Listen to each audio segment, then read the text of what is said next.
ទូលបង្គំខ្ញុំបកូនណាខ្ញុំសូមបន្តនៅ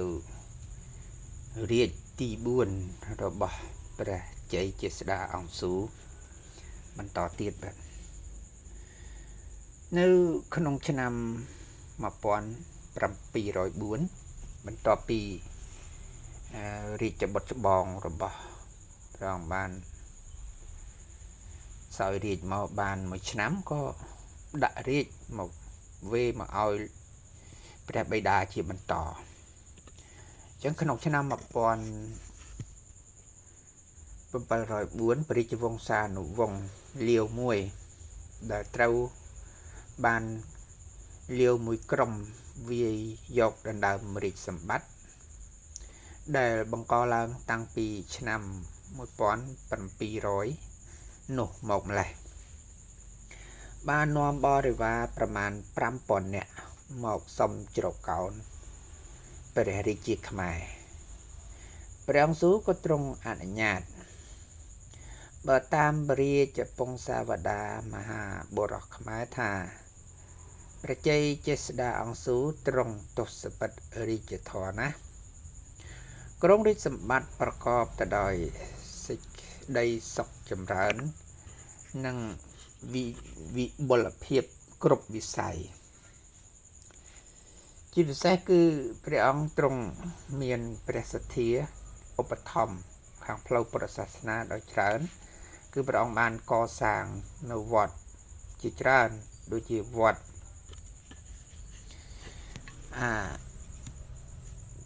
វត្តកណ្ដាល5ដំឡឹង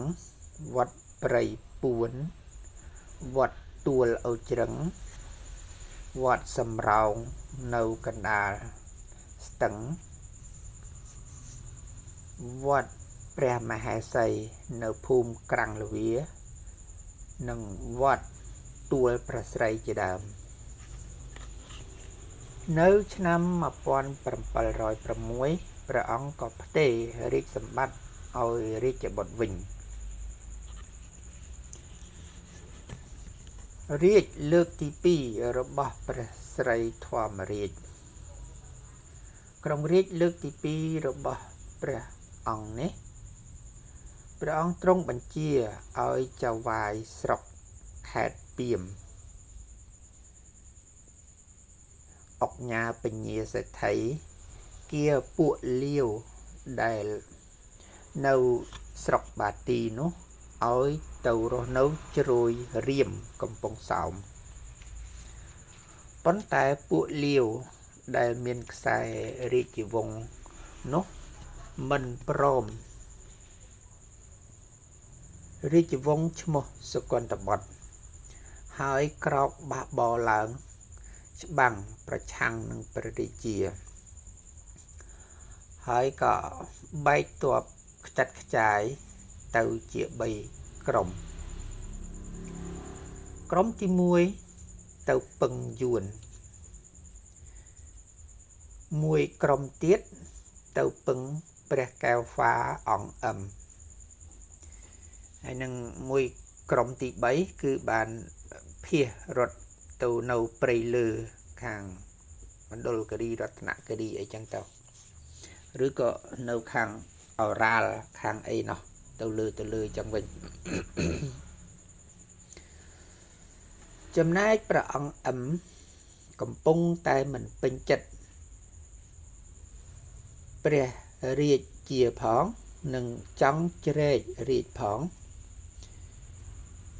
ហើយជាតិចិនវិញមេស្រុកម្នាក់ឈ្មោះម៉ាគៀវ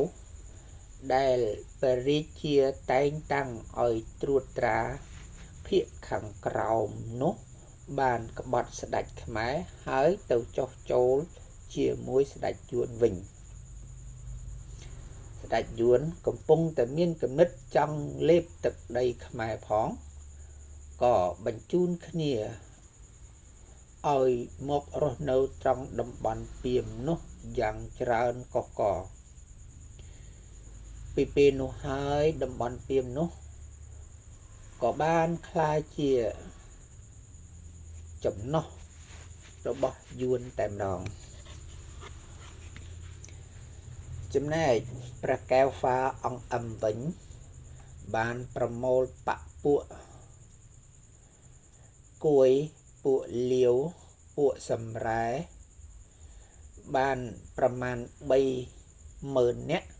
មកវាយសន្ធប់ព្រះស្រីធម្មរាជាដល់វាំងឧដុង្គពាត់ជាប់អស់3 ខែ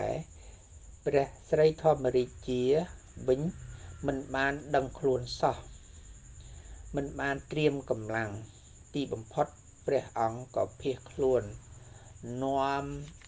ដោយនាំព្រះអង្គតងដែលជារាជបុត្ររបស់ព្រះអង្គយ៉ងរួមនឹងបុត្រារបស់ព្រះអង្គមួយអង្គទៀតនៅក្មេងខ្ចីណានៅឡើយដែលមានព្រះនាមថាអង្គអឹមដែរទៅជ្រកសុំសិទ្ធិជ្រកកោននៅជាមួយព្រះចៅសៀមនេះគឺរាជទី2របស់ព្រះស្រីធម្មរាជមានភាពវេទនាខ្លាំងដោយអង្គអឹមដែលជាបងថ្លៃបានក្បត់ហើយក៏ដណ្ដើមរាជសម្បត្តិបាទសូមអរគុណ